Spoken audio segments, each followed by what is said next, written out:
오늘 우리가 함께 읽은 이 말씀은 누가복음의 핵심 요체이자 동시에 사실상 예수 그리스도께서 이 땅에 오셔서 하신 일 가운데 핵심적인 그런 요체에 해당한다고 할 수 있습니다.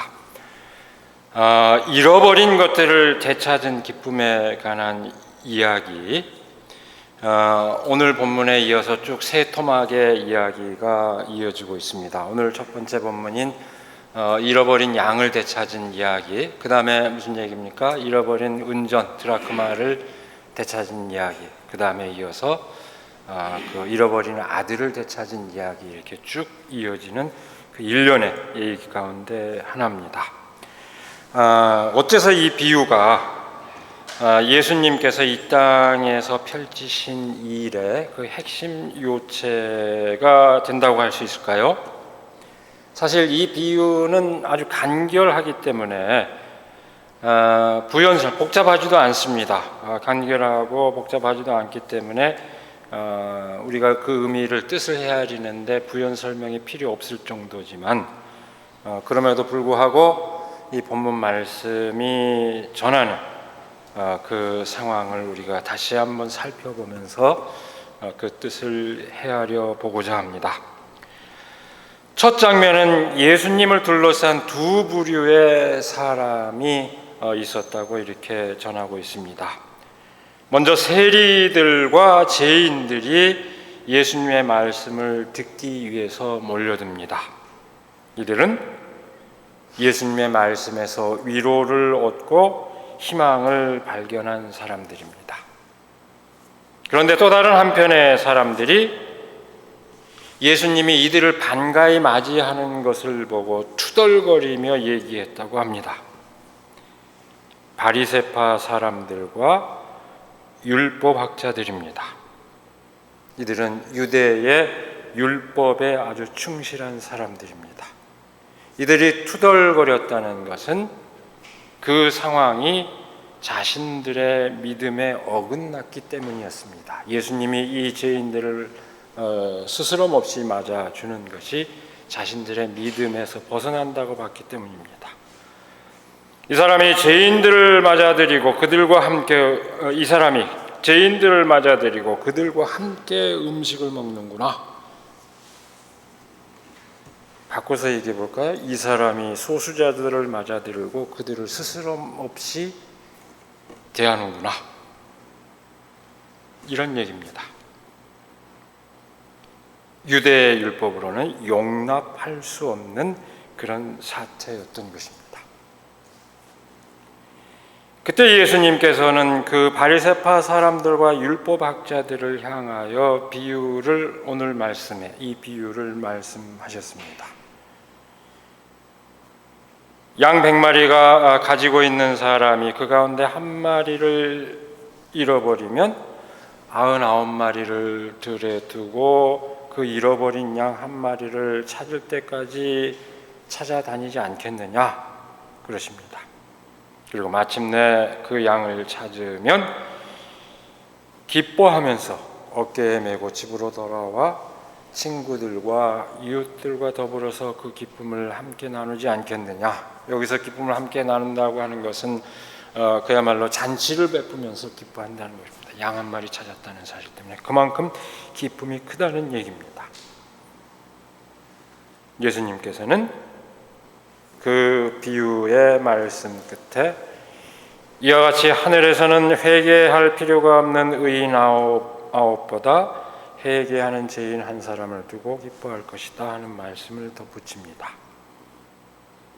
사실 더 간결한 그 형태로 이 똑같은 비유를 전하고 있는 마태복음 18장 12절에서 14절 말씀은 이렇게 얘기하고 있습니다. 이와 같이 이 작은 사람들 가운데서 하나라도 망하는 것은 하늘에 계신 너희 아버지의 뜻이 아니다. 훨씬 더 명확하게 얘기하고 있습니다. 이 비유의 본뜻을 더욱더 분명하게 집약해주고 있다고 할 것입니다. 이에 반해서 누가복음은 이웃과 더불어 기쁨을 나누게 될 것이라고 함으로써 그 의미를 또 다른 한편으로 증폭을 시킵니다. 이렇게 이건 큰 기쁨을 주는 일이다. 그렇게 의미를 증폭시킵니다. 그리고 오늘 본문 말씀에 이어지는 이야기도 동일합니다. 잃어버린 동전을 찾고 난 다음에, 이번에는 여성이 주인공입니다. 찾고 난 다음에 역시 동전 하나 찾고 난 다음에 우리 동전 몇 입 된다고 그걸 기쁨을 동네방네 소문내고 기뻐할까 하는데, 이 비유 역시 이웃들과 더불어서 기뻐하지 않겠느냐. 그만큼 잃어버린 것을 찾았을 때 기쁨은 크다는 것을 강조합니다. 그럴 뿐만 아니라 우리가 잘 알고 있는 잃어버린 아들을, 이건 제법 긴 이야기죠. 제법 긴 서사 구조를 갖고 있는데, 그 아들을 되찾았을 때 또 그 기쁨이 얼마나 크겠느냐. 잔치를 벌이는 그 이야기를 우리는 다 기억하고 있습니다. 다 마찬가지입니다. 이렇게 명쾌한 비유의 말씀인데 무슨 설명이 우리가 여기에 더 덧붙여서 그 뜻을 헤아려야 할까요? 비유 자체도 간결하고 거기에 덧붙여진 해설 또한 간결해서 우리는 큰 어려움 없이 이 비유의 뜻을 곧바로 이해하고 받아들일 수 있습니다. 어째서 목자가 99마리를 그냥 두고 단 한 마리를 찾아 나서야 했을까요? 그 이유에 대해서 우리가 구구한 설명이 필요할까요? 설명하지 않아도 다 그 정황을 우리는 충분히 이해할 수 있습니다. 물론 이 비유의 말씀을 보면서 여러 가지 상상을 해볼 수도 있을 것입니다. 다른 양들은 놔두고 한 마리 찾아 나선 그 목자가 너무 무모하지 않느냐, 이렇게 생각해 볼 수도 있습니다.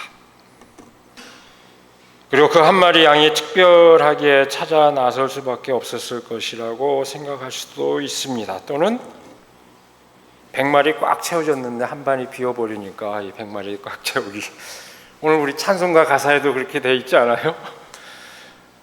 99마리가 부족해서 찾아 나섰을까, 이렇게 그런 뉘앙스로 되어 있잖아요. 그런 우리가 생각해 볼 수 있습니다. 그리고 실제로 그렇게 이걸 해석하기 위해서 진지하게 그렇게 해서 생각하는 이런 생각을 해보는 사람들도 많이 있습니다. 그러나 과연 그럴까요? 이 말씀이 이른바 사회적으로 일반적으로 이렇게 널리 퍼져 있는 어떤 공리주의, 더 많은 사람을 유익하게 하는 게 더 좋은 거다 하는 그런 원칙, 그런 그 원칙을, 그런 것을 일깨워주는 말씀일까요? 그렇지 않습니다. 지금 위기에 처해 있는 바로 그 한 마리 양이 소중하고 그 잃어버린 것을 되찾았을 때 기쁨이 크다는 것을 일깨우는 것이지 다른 어떤 것을 얘기하는 것은 아닙니다. 지금 잃어버린 그 양을 찾는 일이 급하다는 이야기입니다. 거기에 초점이 있습니다. 오늘 우리는 누가복음의 그 말씀을 함께 읽었습니다만, 아까 얘기한 것처럼 마태복음도 거의 동일하게 이 병행 구절이 나오는데 크게 봤을 때 결정적인 그 의미의 차이는 없습니다. 마태복음과 누가복음에는. 근데 이런 똑같은 비유가 그 도마복음에도 비슷한 비유가 나옵니다. 이렇게 비슷한 얘기가 나오면은 비교해 봄으로써 우리가 그 의미를 더 깊이 새겨볼 수 있는데요. 도마복음서에도 아주 유사한 구절이 나오고 있는데, 이 도마복음은 조금 딱 한눈에 봐도 그 의미가 좀 다르구나 하는 느껴지는 그런 말씀으로 되어 있습니다. 도마복음 107장을 보면 이렇게 되어 있습니다. 예수께서 말씀하셨습니다. 그 나라는, 하나님의 나라죠. 그 나라는 양 100마리를 가지고 있는 목자와 같습니다. 무리 중 제일 큰 한 마리가 길을 잃었습니다. 목자는 99마리 양을 놓아두고 그 한 마리를 찾으러 나갔습니다. 이런 어려움을 겪은 다음 그는 그 양에게 말했습니다. 나는 99마리보다 너를 귀히 여긴다. 이렇게 되어 있습니다. 이걸 보면은 확실히 99마리보다 한 마리가 소중하다는 것을 말하고 있는 것으로 확실히 보입니다. 이걸 어떻게 이해할 수 있을까? 근데 도마복음은 한 가지 중요한 하나의 경향이 있습니다. 이 비슷한 얘기가 몇 얘기가 더 등장하는데요. 물고기를 수없이 잡아놓고 그 가운데 큰 물고기 하나 이렇게 건지는 어부 얘기가 나오는가 하면은 모든 재산을 다 털어서 진주 하나, 보석 하나 구하는 그것이 귀한 일이다 하는 것을 강조하는 이야기가 나옵니다. 그럼 이걸 어떻게 이해할까? 도마복음에서 그렇게 얘기하는 걸 어떻게 이해할 수 있을까? 한마디로 얘기하면 도마복음이 강조하고 있는 진정으로 하나님과 하나 된 삶, 이걸 강조하는 그런 맥락에서 이해할 것 같으면은 오늘 그 이 유사한 이 비유는 99마리는 말하자면은 일상적인 자아, 사람들 틈바구니에서 평범하게 겪고 있는 일상적인 자아를 뜻한 반면에 한 마리의 그 양은 진정으로 하나님과 하나 된 진정한 자아, 진정한 하나님과 일치되는 여야 마땅한 그 삶의 모습, 그것을 보여준다고 얘기할 수 있습니다. 그러면 왜 이렇게 비슷한 얘기를 서로 다른 의미를 강조하는, 명백히 다른 얘기를 이렇게 복음서들은 얘기하고 있느냐? 그건 복음서를 기록하는 기록자들이 다 저마다 그 자신의 상황에 강조하고자 하는 의미가 있었기 때문입니다. 그 맥락에서 그렇게 한 것인데, 그러면 대번에 이런 의문이 되죠. 그럼 어느 것이 더 본래적일까요? 원래 예수님께서 이 말씀하실 때 어떻게 얘기하셨고 어디에 더 강조점이 있었을까? 사실 이걸 완전하게 규명하기는 쉽지는 않습니다. 그러나 이제 대략 우리가 이런저런 정황을 감안해서 그 다 나름대로 그 의미를 헤아리는 것인데, 대개 이 말씀이 전승되는 과정을 보면은 어떤 일정한 서사 구조를 갖는 그 이야기에 앞서서 어록이 먼저 전해졌을 것으로 이렇게 보고 있습니다. 말씀이 토막토막 이렇게 전해졌고 그것이 어느 순간에 하나의 전체 스토리를 구성하는 이야기로 형성이 됐을 것이다. 이렇게 볼 수 있다면 대개 그렇게 보고 있는데요. 유일하게 뒤늦게 발견된 도마복음서는 이야기 구조로 되어 있지 않고 어록을 모아놓은 책입니다. 기록은 좀 늦지만은 예수님께서 말씀하신 그 본래의 전승 형태의 도마복음이 훨씬 가깝다, 이렇게 되게 학자들은 보고 있습니다. 그래서 그런 맥락에서 보면은 기록은 늦었지만 도마복음서의 얘기가 예수님께서 원래 말씀하신 원래 형태에 가깝지 않을까, 그런 추정입니다. 이렇게 생각해 볼 수 있는데, 만일 그렇다면 마태와 누가의 이야기는 일종의 변형된 형태라고 할 수 있는데, 이 변형은 굉장히 탁월한 창조적인 변형이라고 얘기할 수 있습니다. 이 이야기를 예수님의 말씀을 변형시킬 때 많은 경우에 왜곡을 동반하기도 합니다. 상당히 초기 교회 시대에 교회의 이해를 대변하는 그런 면에서 상당히 의미를 오히려 좁혀버리는 그런 경우를 많이 볼 수 있는데, 이 경우는 굉장히 탁월한 변형에 해당한다고 할 수 있습니다. 말하자면 내면적 차원에서의 도마복음이 그런 의미를 강조하고 있다면, 마태와 누가는 역사적이고 사회적인 차원에서 그 의미를, 그 지평으로 의미를 확장하고 있다고 할 것입니다. 우리가 실제로 경험하고 있는 삶의 현실에서 그 의미를 재해석하고 있는 경우에 해당합니다. 그래서 이런 의미를 다 복음서들이 전하고 있는 이 내용을 우리가 다 유념하면서 언뜻 보기에 다른 것 같지만 이 얘기 전반적인 의미를 다 우리가 유념하면은 저는 연속되는 그 의미를 충분히 헤아려 볼 수 있다고 생각하는데요. 아주 쉽게 이런 역시 비유를 이해하는데 또 다른 비유를 통해서 우리가 이해할 수 있습니다. 여러분, 사람의 여러 지체로 구성된 이 사람의 몸 가운데서 중심이 되는 게 어딜까요? 아주 오랫동안 인간은 심장이라고 생각했어요. 현대의학에서 뇌라고 생각을 합니다. 그러나 신체는 다 제각각 다 자기 할 바를 하지만 이렇게 비유하면 이해하기 쉬울 것입니다. 아픈 곳이 그 사람 몸의 중심입니다. 몸이 불편한 분들 많이 계시죠? 지금 이 자리에도 많이 계시고 아파본 사람은 압니다. 아픈 그곳이 그 사람의 몸의 중심입니다. 거기에 온 신경이 집중하고 그것을 치료해야만이 그 몸이 전체가 온전해집니다. 그것이 가장 소중한 부분이 됩니다.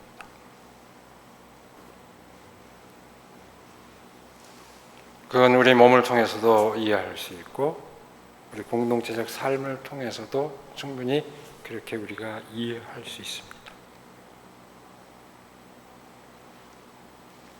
그 아픈 곳에 집중할 때 몸의 건강이 회복이 됩니다. 진정한 삶을 위하여 과연 우리가 어디에 무엇에 관심해야 할지 바로 그 점에서 복음서들은 일관되게 일깨워주고 있습니다. 무엇이 진정한 삶을 누리는 길인지를 제대로 찾아라. 그런 점에서 도마복음이나 마태나 누가나 차이 없다는 것, 본질적인 의미에서 그 길을 찾으라는 것입니다. 이 말씀이 예수 그리스도의 사역의 핵심 요체가 되는 까닭이 무엇이겠습니까? 지금 우리가 그 뜻을 헤아린 것처럼 그것은 너무나도 단순 명쾌한 생명의 진실, 또한 역사적 사회적 공동체 존속에 관한 그 공동체가 어떻게 존속할 수 있느냐 하는 것에 관한 너무나도 단순 명쾌한 진실을 일깨워주고 있기 때문입니다. 성경은 처음부터 끝까지 일관되게 바로 그 진실을 우리에게 가르쳐주고 있습니다. 작은 사람 하나라도 망하는 것은 하나님의 뜻이 아닙니다. 오히려 그 연약한 지체가 하나님의 마음에서는 가장 소중합니다. 예수님께서 그 마음으로 죄인들과 세리들을 맞아들이고 그들과 함께 음식을 나눌 때 이를 보고 투덜대고 비아냥거린 사람들이 누굽니까? 바리새파 사람들과 율법학자들이었습니다. 예수님 당시에 이들은 어떻게 생각했을까요? 이들은 불신앙의 사람들, 믿음이 없는 사람들이 몰락하는 것을 보고 하나님께서 기뻐하신다. 그들이 망하는 것은 하나님께서 기뻐하는 일이라고 생각했습니다. 어떻게 그럴 수가 있냐고. 지금도 그렇게 생각하잖아요. 사람들이 그렇게 생각했습니다. 따라서 이들은 율법에 어긋나는 사람을 정죄하는 것이 하나님의 뜻을 이루는 것이라고 생각했습니다. 그들을 정죄하고 배제하는 것이 하나님의 뜻에 합당하다고 생각했습니다. 천만의 말씀, 예수님께서는 바로 그들의 잘못된 생각에 대해 정면으로 반박하면서 오늘 비유의 말씀을 선포하신 것입니다. 예수님의 가르침, 이 성경의 진실이 이렇게 분명한데도 불구하고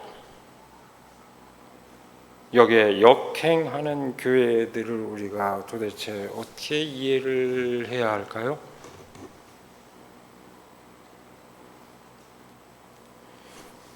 마침 지난 주간에 차별금지법 제정 국민 동의안이 서명 10만을 넘어서 100만을 넘었으면 더 좋을 뻔했죠.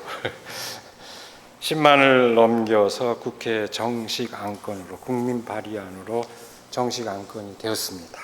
이번 주 더 해도 아직 안 했으면 더 해도 됩니다. 이번 주 목요일 수요일까지 계속 한 달 기간이니까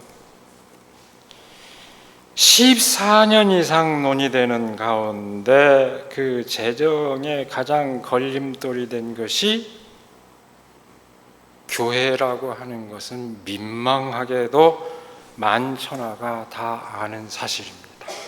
아주 민망스럽습니다. 이 국민청원이 진행되는 동안 저는 두 차례에 걸쳐서 그 여당의 의원들을, 민주당 의원들을 만났습니다. 3주 전인가요? 그때는 그 이 법의 제정을 적극적인 의지를 갖고 있는 권인숙 의원이 제일 걸림돌이 되는 개신교계 상황을 파악하기 위해서 좀 개신교인들과 얘기하고 싶다 그래서 갔고, 그 다음에는 차별금지법 제정연대에서 민주당 원내대표하고 만나는 자리에서 개신교 상황을 얘기해 줄 수 있는 중진이 필요하다. 그래서 내가 갔으면 좋겠다 해서 가서 만나서 얘기를 했습니다. 긴 얘기 다 이야기할 수 없습니다만 그렇게 얘기를 했습니다.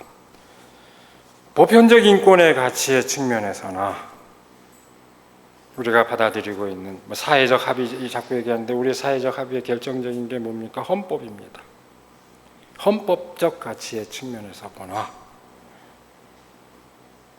국민 여론에 비춰볼 때 이 법을 제정하는 것을 미뤄야 할 이유가 하나도 없다. 그걸 저는 강조했습니다. 일부 개신교의 반대 목소리가 큰 것은 사실이지만 그것은 과잉 대표되었을 뿐이지 다수의 그리스도인들, 다수의 기독교인들은 지극히 상식적인 판단을 한다. 그리고 그걸 제정한다고 해서 표 잃을 거라고 생각하지 말아라. 절대 그렇지 않다. 그걸 두려워하지 말라. 강조를 했습니다. 오히려 그걸 제대로 안 하니까 민주당이 이렇게 지지율이 떨어지는 거 아니냐. 이 사회가 어떻게 나가야 할 것인지 그 이정표를 제시하지 못해 주니까 이탈하는 것이지. 이거 안 한다고 이게 무슨 걸림 하고 안 하고 안 함으로써 표를 더 얻어올 수 있다고 생각하느냐. 착각해서는 안 된다는 것을 강조를 했습니다. 이 사회가 어떤 방향으로 나아가야 할지 큰 안목으로 그 비전을 제시하기보다는 그야말로 우리 포용적인 국가, 그런 사회를 지향하는 그런 전망을 제시하기보다는 그저 표심의 일희일비에서 국회가 머뭇거리는 상황, 그것도 제대로 된 진단도 아니고 그 사이에 국민들 스스로 나서 정식 안건으로 성사시킨 것은 천만다행스러운 일입니다. 이제 9월 정기국회에서 법이 제정될 수 있도록 힘을 모아야 할 것입니다. 보편적인 가치관에 반할 뿐만 아니라 그것에 역행할 뿐만 아니라 결코 신앙으로 정당화될 수 없는 억지 주장에 국민의 대표 기관이 휘둘려야 할 이유가 없습니다. 물론 그것으로 이 법 하나 제정한다고 해서 우리 사회의 청사진이 온전히 그려지는 것은 아닙니다. 제시되는 것은 아닙니다. 이 법이 갖는 의미가 있죠. 그 어떤 소수자라도 안전하게 존중받으면서 동등하게 살아갈 수 있는 그 가치를 내세우는 일종의 규범적인 그런 법이라는 점에서 평등법 또는 차별금지법은 하나의 중요한 이정표가 됩니다. 우리 사회가 지향해야 할 가치 규범을 이렇게 법으로서 명문화하는 그런 의미를 갖고 있습니다. 그러나 그 가치가 실질적인 의미를 지니려면은 우리 사회에서 또 다른 실질적인 대안이 강구되어야 합니다. 특별히 사회적 불평등이 심화되고 있고 바로 그 불평등의 편승에서 차별과 혐오의 논리가 번지고 있는 오늘 우리 사회의 상황 가운데서 차별과 혐오의 논리는 항상 불평등의 기생을 합니다. 누군가에게 책임을 전가시키고자 하는 그 마음이 발동을 합니다. 그런 우리 사회 상황에서 오늘의 상황에서 건강한 사회 대안을 형성하는 것은 아주 절박한 과제입니다. 그것은 정의로울 뿐만 아니라 지속 가능한 사회를 이루는 그런 과제에 해당합니다. 이와 관련해서 저는 또 저지난 주간에 한 토론에 참석을 해서 사회를 봐야 했습니다. 보편적 사회 복지의 확대냐, 기본소득이냐, 이것이 제도적으로 서로 이렇게 수렴될 수 있느냐, 그것을 따지면서 우리 사회 전망을 모색하는 토론회를 참여했습니다. 제가 발표자도 아닌데 발표자보다 더 긴장하면서 준비할 수밖에 없었는데요.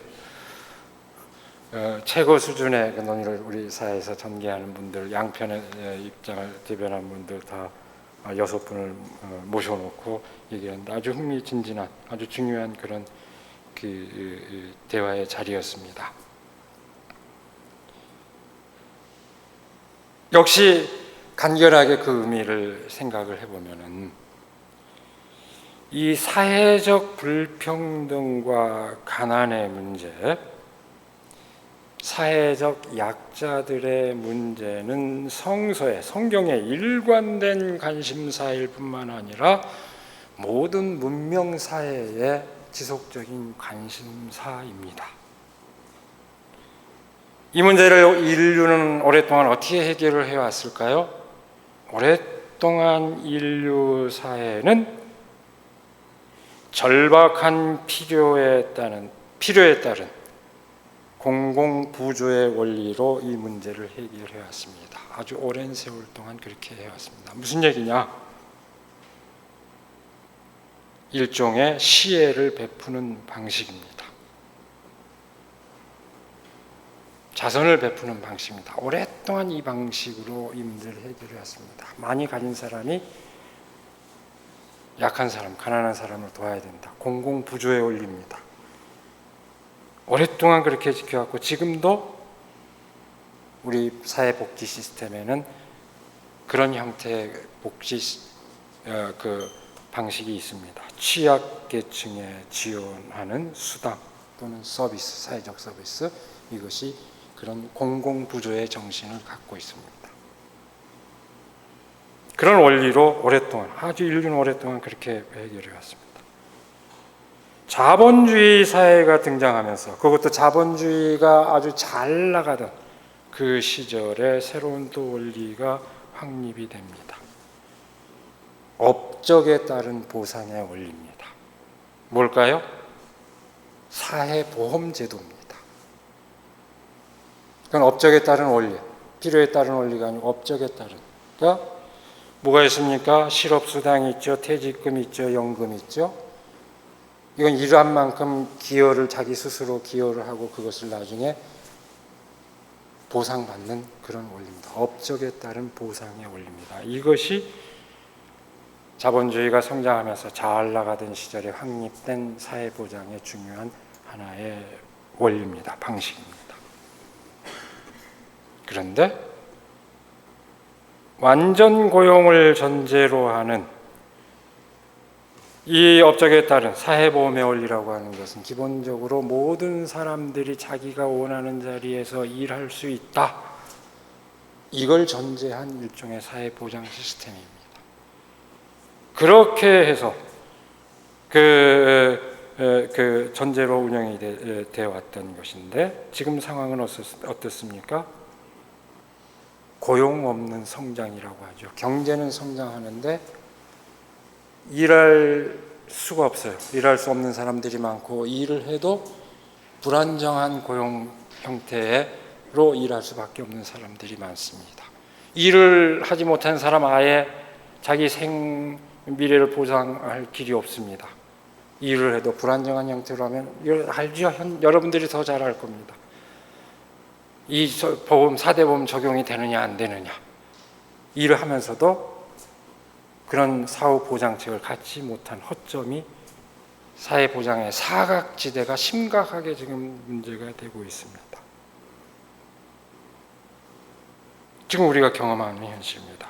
경제는 성장한다는데, 국민소득은 높아졌다는데 여기에 배제되는 사람들이 다수입니다. 여기에서 새롭게 등장하고 있는 대안이 보편적인 기본소득입니다. 누구에게나 똑같이 기본소득을 보장한다. 물론 이건 여러 가지 단계가 있습니다. 충분한 것이 요건이냐 아니냐. 충분한 건 그 기본소득만으로도 기본 생활이 가능하게 하는 것이 충분한 것인데, 기본소득을 주장하는 사람들 그건 장기적인 과제라고 보고 있고, 단돈 10만 원이라도 5만 원이라도 20만 원이라도 매달 정기적으로 모든 사람에게 똑같이 지급하는 데서부터 시작할 수 있다, 이렇게 보고 있습니다.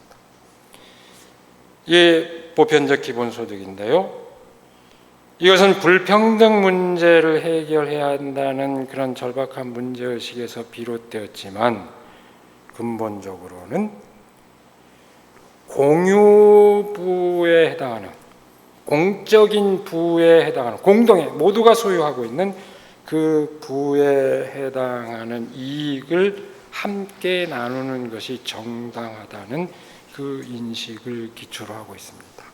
이건 사실 기본소득에 아주 최근에 논의되고 있는 것 같지만은 그 발상은 아주 오래됐습니다. 성서로부터 영감을 받은 많은 계몽 사상가들이 아주 오래전부터 얘기해 온 것입니다. 예를 들어서 공유부가 뭘까요? 이 공유부에는 자연적인 공유부가 있고, 역사적인 공유부가 있고, 인위적인 공유부가 있습니다. 자연적인 공유부라는 게 뭡니까? 토지입니다. 내가 이 땅을 형성하는데 내가 기여한 게 뭐가 있습니까?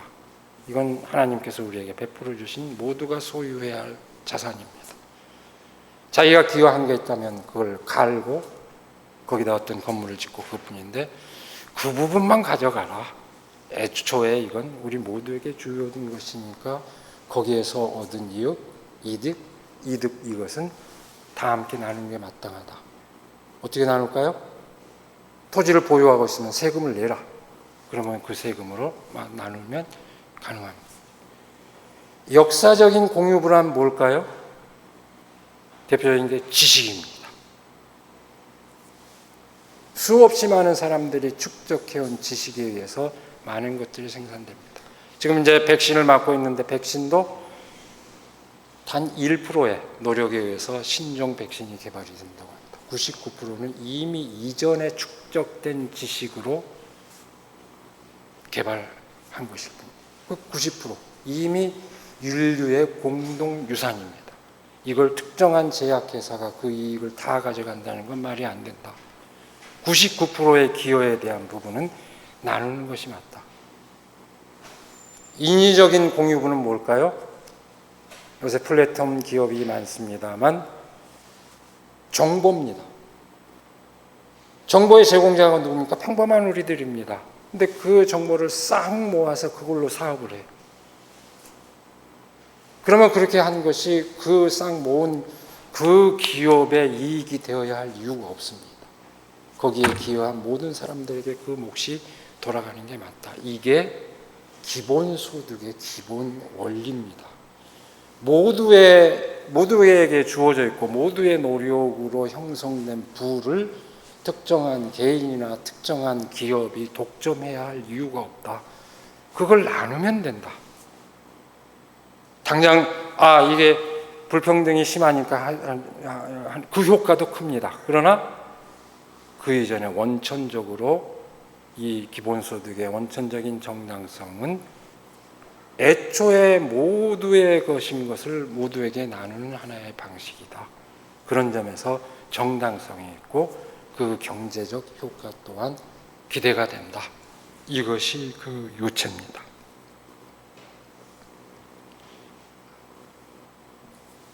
다행히 그 토론에 참석한 분들 모두 제도적으로 이런 여러 가지 방식이 보편적인 복지를 기존의 사회보험을 중심으로 하는 보편 복지와 기본소득이 그 원리상 다르지만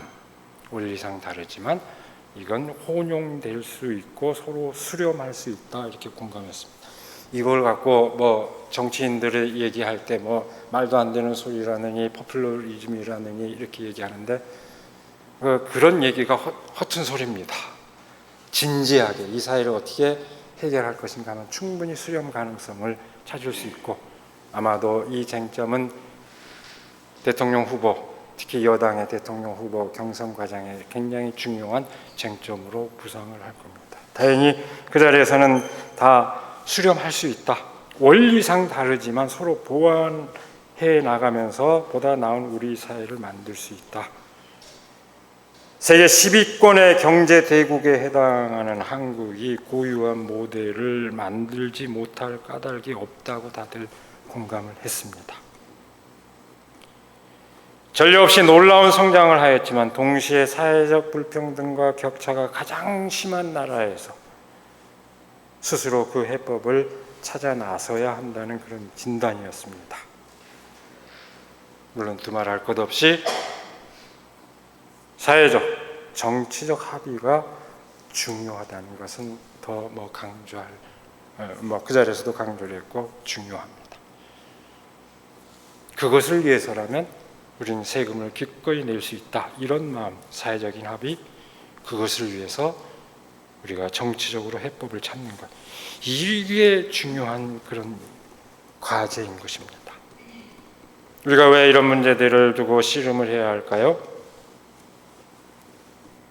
이 예배 중에 그 문제를 갖고 함께 생각해야 할까요? 그것은 바로 오늘 본문 말씀에서 예수 그리스도께서 우리에게 일깨워 주신 그 진실, 그것을 우리의 삶 가운데서 구현해야 하기 때문입니다. 그 누구라도, 특별히 그 어떤 연약한 지체라도 배제되지 않고 마땅히 존중받고 온전한 삶을 누리는 세계를 우리가 이루기 위해서입니다. 이것은 신앙적인 요구에 부합하고 지속 가능한 우리 사회 공동체를 형성하는 데서도 절대적으로 필요한 일입니다. 여러분, 우리가 살고 있는 이 현대 자본주의는 너무나도 복잡한 일종의 게임과 같이 이렇게 구성되어 있기 때문에 정신 바짝 차리지 않으면 뭐가 옳은지 그른지 무엇이 공정한지 아닌지 분별하기 어렵습니다. 긴 얘기 안 하겠습니다. 다 성경은 아주 단순 명쾌한 그걸 판별하는 진실을 가르쳐 줍니다. 오늘 말씀입니다. 가장 약자가 살 수 있느냐 없느냐, 그것에 기여하는 제도냐 법칙이냐, 이걸 따지면 되는 겁니다. 오늘 바로 이 말씀의 진실을 이루기 위해서 우리가 헌신하는 한 사람 한 사람, 그리고 우리의 공동체가 되기를 시간에 간절히 기원합니다. 기도하겠습니다. 오늘도 우리에게 복된 날을 허락하여 주셔서 말씀의 진실을 새기게 하여 주시고 새로운 삶의 자세를 가다듬게 하여 주시는 그 은혜를 감사드립니다. 잃은 양 한 마리를 찾아 나서는 그 마음, 그 어떤 사람이라도 망하는 일이 없어야 한다는 하나님의 그 마음을 우리가 깊이 새기게 하여 주시옵소서. 능력을 내세우고 업적을 내세우고 잘난 사람이 이 세상을 이끌어 간다고 많은 사람들이 생각하지만, 그래서 결여된 사람들을 정죄하고 배제하는 것이 상식처럼 되어 있지만, 우리가 예수님의 말씀을 새김으로써 그 어떤 사람도 소외되거나 배제되지 아니하고 진정한 삶을 누리는 그 세상을 향한 믿음에서 우리가 지치지 않도록 우리를 인도하여 주시옵소서. 그것이 마땅히 하나님의 마음을 이 땅 위에 구현하는 것이요, 처음부터 끝까지 일관되게 가르쳐 주시는 그 말씀의 진실을 실현하는 길임을 우리가 새기고 그 삶을 이루는데 저마다 헌신하게 하여 주시옵소서. 우리 주 예수 그리스도의 이름으로 기도드리옵나이다. 아멘.